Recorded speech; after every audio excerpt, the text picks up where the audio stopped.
l'abbé vient de France.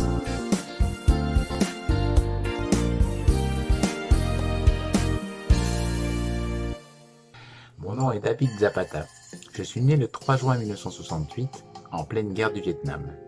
À cette date, cette dernière faisait rage, et donner naissance à un enfant métis n'était pas simple pour une très jeune femme vietnamienne. Du coup, elle m'a déposé 2 jours après dans l'orphelinat de Bien Hoa, situé environ à 30 km nord-est d'Ho Chi Minh Ville. Depuis presque 30 ans, je recherche ma mère biologique. Et par persévérance et chance, j'ai avancé dans mon parcours initiatique que je me propose de vous décrire par différentes étapes. En 1998, j'ai retrouvé et rencontré Rosemary Taylor, une figure incontournable de l'adoption d'orphelins au Vietnam. J'ai également rencontré la sœur religieuse, sœur Rosemary Marquis, qui était à cette période directrice de l'orphelinat de Phu My à Saigon. Plateforme importante pour centraliser et préparer le départ pour des centaines d'orphelins vietnamiens en vue d'être adoptés par des familles européennes ou américaines. Pour ma part, c'est à Orly, Paris-Orly, le 30 décembre 1970, jour de la Saint-David, que mes merveilleux parents adoptifs, la famille Zapata, m'ont accueilli. En fin 2014, en voyage au Vietnam et sur les bonnes informations de Rosemary Taylor, j'ai retrouvé mon authentique identité vietnamienne. Prénom et nom, Tuan Trinh Tran, sur le registre paroissial de l'orphelinat de Bien Hoa, tenu et soigneusement conservé par les sœurs de Saint-Paul de Chartres depuis le 5 juin 1968, date de mon entrée. Courant 2017, j'ai retrouvé et rencontré pour la première fois, donc à 48 ans presque, mon père biologique dans l'état de l'Ohio, à Columbus, suite à de longues années de recherche généalogique basées sur des tests ADN. Kelly Dowden, GI appelé, sur la province de Kanto, Provence où il se souvient, d'après ses propos, avoir rencontré durant 2 semaines ma mère biologique, une très jeune ouvrière agricole selon ses dires, selon sa description, et qu'il surnommait Name. Aujourd'hui, âgé de 52 ans, j'ai 4 fils et je vis en France, dans la ville de Saint-Raphaël, où je suis formateur en comptabilité et je reste toujours dans l'espoir de retrouver cette mère biologique au Vietnam. C'est pourquoi aujourd'hui, je prépare un 2e voyage au Vietnam et amis, journalistes, réseaux sociaux, résidents au Vietnam et même administration française ou vietnamienne, toutes les pistes sont bonnes à exploiter. Car vous l'avez compris, ma ténacité est forte. Pourquoi cette obsession de vouloir retrouver votre père biologique? Un véritable parcours initiatique. Même si j'ai eu la chance d'avoir de merveilleux parents adoptifs, une vie maritale généreuse avec mes 4 fils, vie sociale et professionnelle riche et épanouie, j'ai toujours cultivé cette curiosité naturelle et légitime de connaître mes géniteurs, mon appartenance biologique. Et la naissance de mon premier fils, Norman, en 1990, alors que j'avais 22 ans, a stimulé ce désir de retrouver mes parents biologiques. Et j'ai commencé par chercher, courant en 1992, ma mère vietnamienne, durant de longues années. Et l'arrivée des tests ADN a donné un nouvel élan prometteur, puisque les tests ADN datent de moins de 10 ans, pas plus. Et à ma grande surprise, alors que je recherchais ma ligne maternelle, j'ai découvert en 2011, via un tout premier test ADN chez FTDNA, les prémices, quelque part, de ma ligne paternelle américaine. À partir de cette découverte, aussi inespérée qu'inédite, j'ai durant plus de 5 années œuvré pour remonter jusqu'à mon père biologique, ce fameux soldat inconnu, ce père imaginaire qui devenait chaque jour une réalité vivante. Vous avez perdu espoir, entre guillemets, depuis toutes ces recherches ces dernières années? Jamais. Des moments de doute, de déception, oui, bien sûr, mais durant ces longues années d'investigation, j'ai partagé, échangé avec des cousins biologiques, des généalogistes passionnés, d'autres amateurs et parfois quelques professionnels qui ont toujours contribué à maintenir cet enthousiasme, ce partage de passion que peut procurer justement le monde de la généalogie. Et particulièrement lorsque la méthode dite traditionnelle a rencontré celle de la génétique. Vous avez parlé tout à l'heure avoir fait des tests ADN. Est-ce qu'ils vous ont tous été utiles? C'est passionnant et très riche en informations, très mathématique d'ailleurs. Et chez l'homme, on trouve des paires de chromosomes, on en a 23 paires de chromosomes, comme pour la femme d'ailleurs, sauf que là, nous en avons une à 22 et le fameux X. Chez la femme, ce sont aussi donc 23 chromosomes, mais il y a 2 fois X. Alors, le test génétique, ADN, il va consister à échantillonner certaines positions bien précises de chaque chromosome. Mes premiers tests, d'un prix, je vous l'accorde, en toute franchise moindre, étaient moins précis au début. J'ai dû du coup monter en puissance pour affiner mes recherches et passer justement sur des tests supplémentaires plus élaborés, plus perfectionnés. Et là, vous vous retrouvez avec la réponse que je souhaitais sur justement la confirmation de mon métissage, le fait que j'ai 50% du côté du Vietnam et 50% du côté de l'Europe du Nord, puisque les ancêtres américains, ce sont, comme vous devez le savoir, eh bien, les Européens du Nord. Et là, vous avez une série de cousins génétiques avec lesquels vous partagez des ancêtres communs, avec une distance génétique plus ou moins proche. Comment a été la première rencontre avec votre père biologique? Ça s'est fait très naturellement.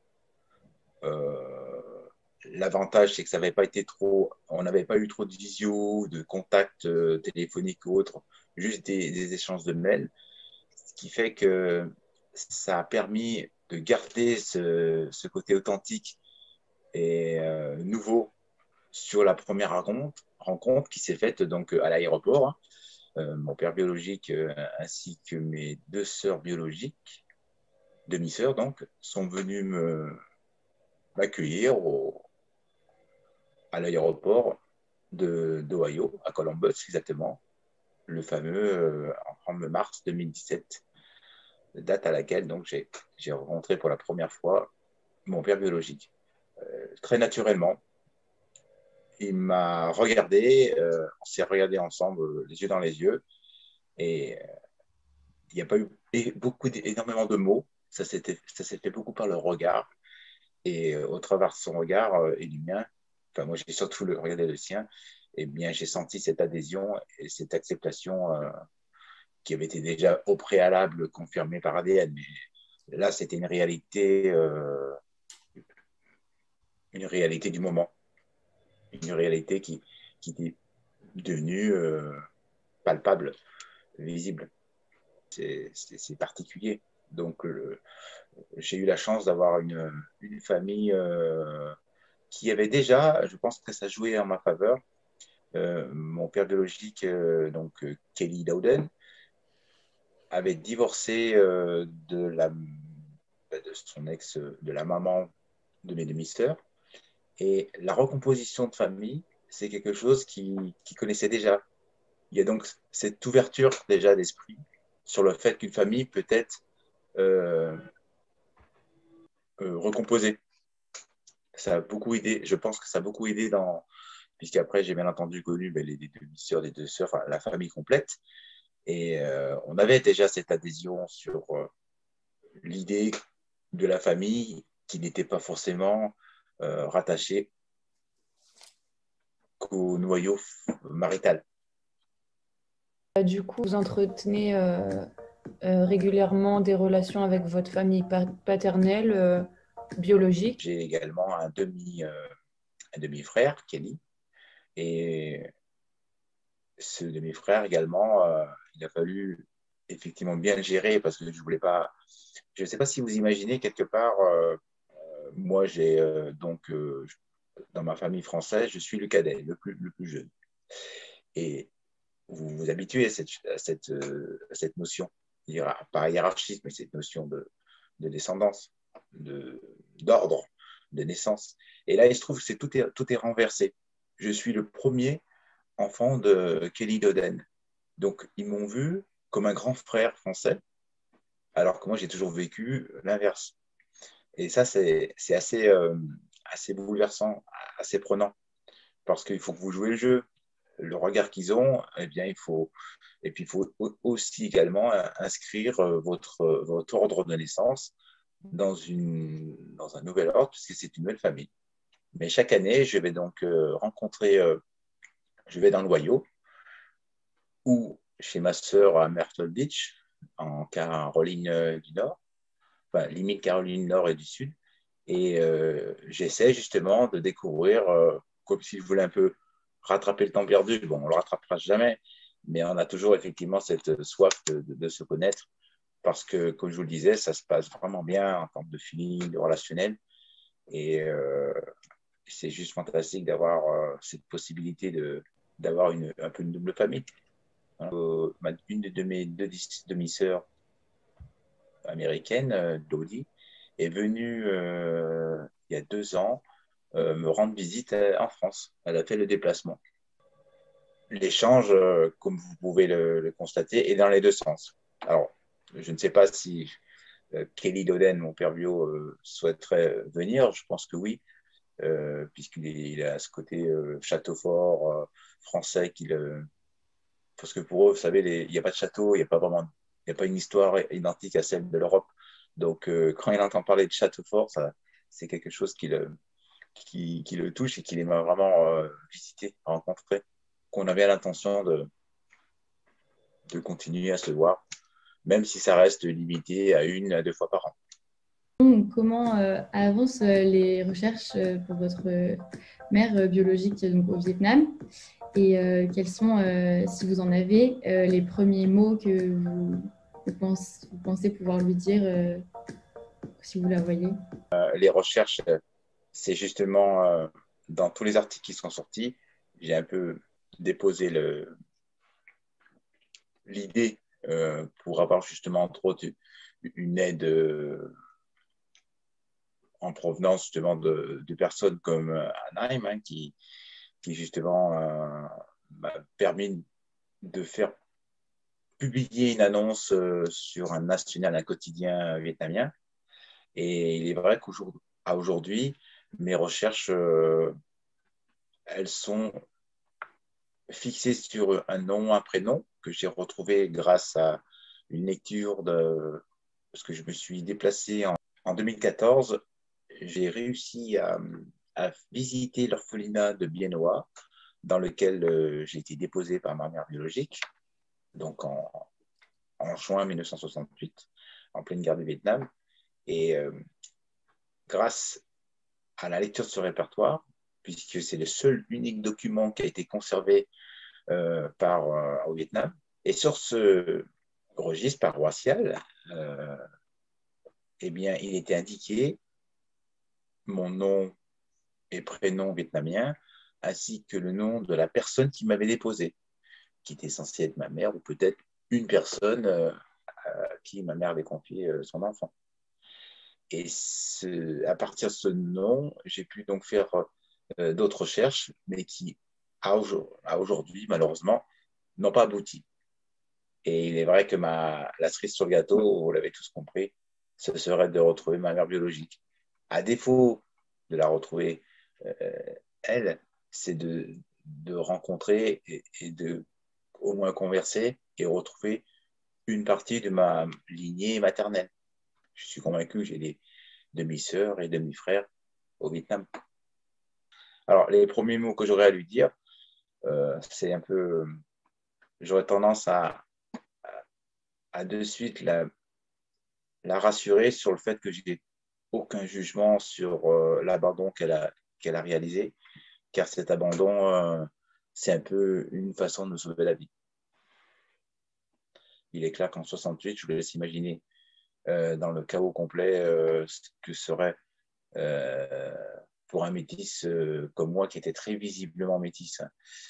Les yeux bleus, les cheveux clairs, le teint clair.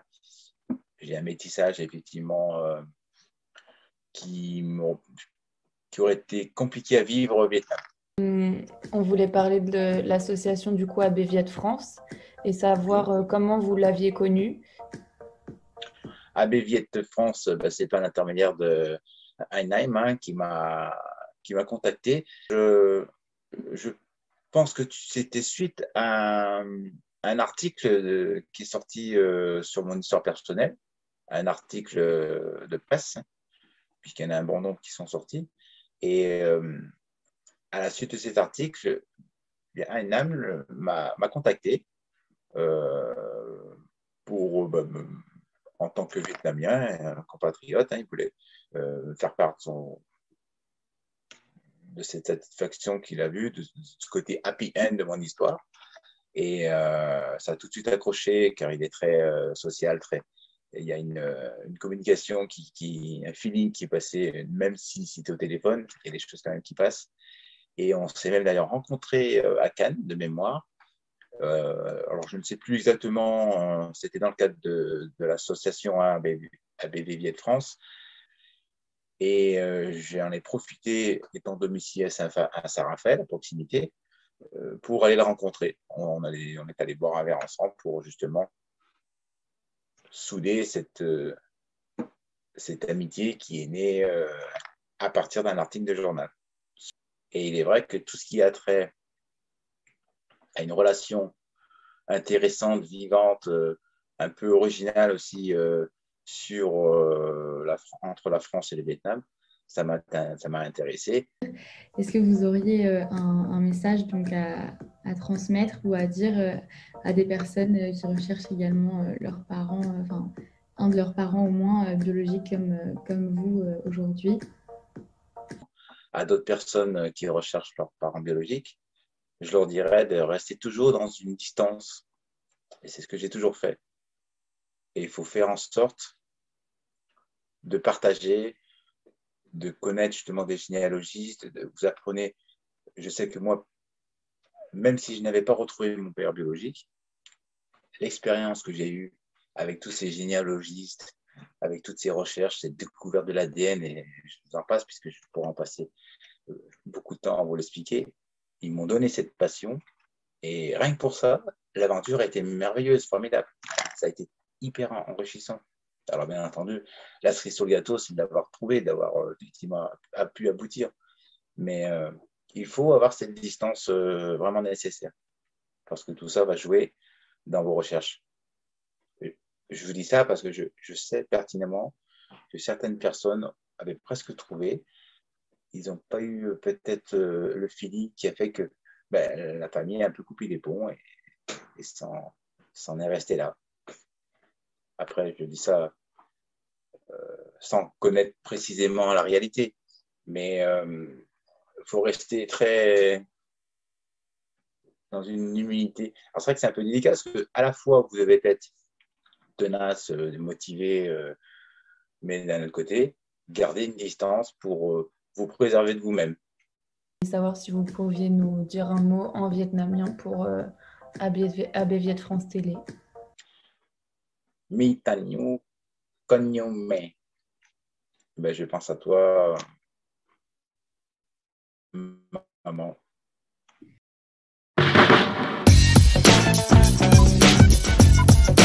Réagir ou attendre?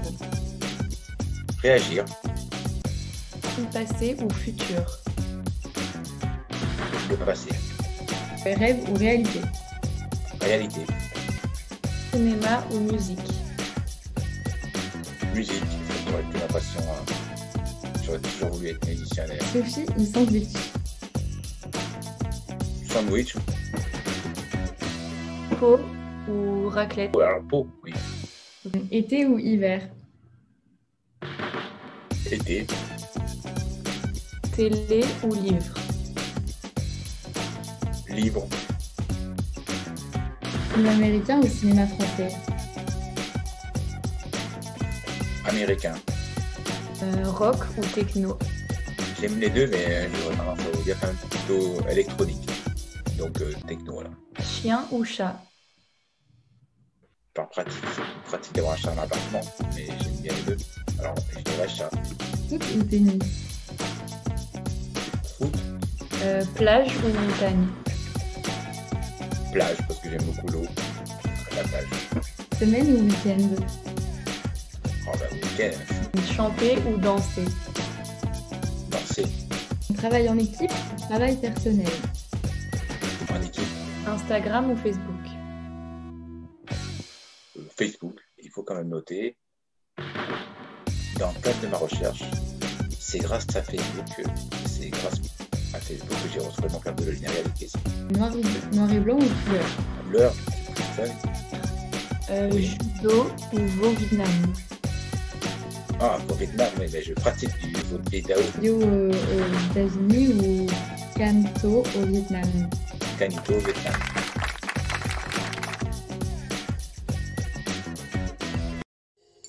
Dans le cadre de ma recherche, on rencontre des personnes comme vous et on partage des choses. Il y a des partages qui se font, des synergies et c'est juste génial, quoi. C'est pas une fin en soi, c'est aussi un partage de connaissances, de pratiques, d'interrogations. C'est ce qui est pour moi essentiel. Bien sûr que l'aboutissement serait génial, mais rien que de vous avoir connu, d'avoir justement travaillé, il y a une émotion qui se passe et je passe déjà, avec vous, je viens de passer un bon moment.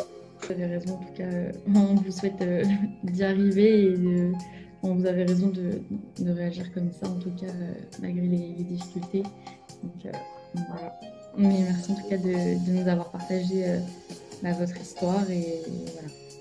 Pareil, c'était agréable de découvrir un peu plus votre histoire et on vous remercie d'avoir pris le temps pour nous.